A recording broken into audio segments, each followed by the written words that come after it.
Every sky hydrant is basically a filter, and just like all filters, it will get blocked over time.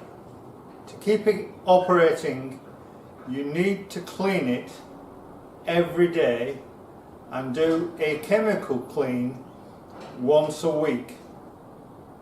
The first stage of cleaning is to shut the outlet valve.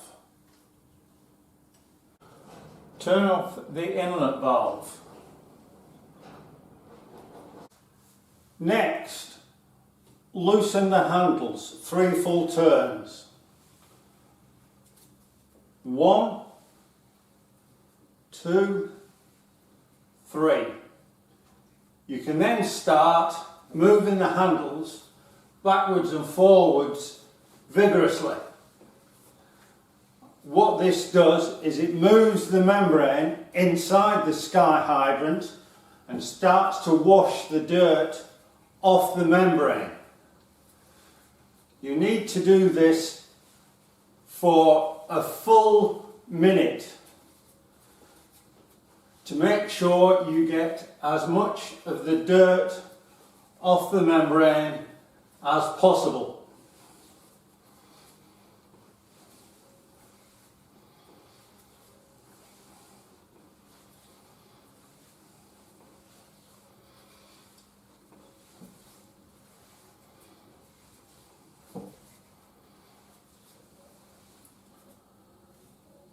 Once you've done this, you can start to drain the sky hydrant.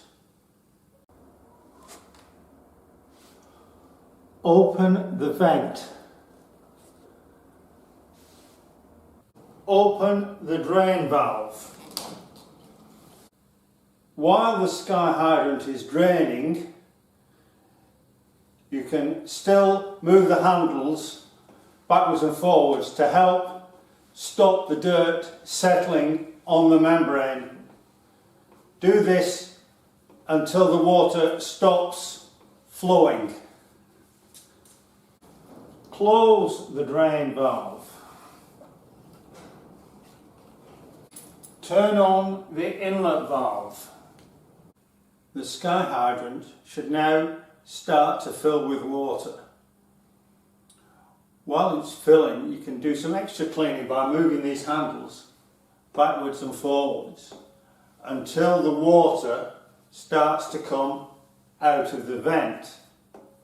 When that happens, close the vent and then start to tighten the handles.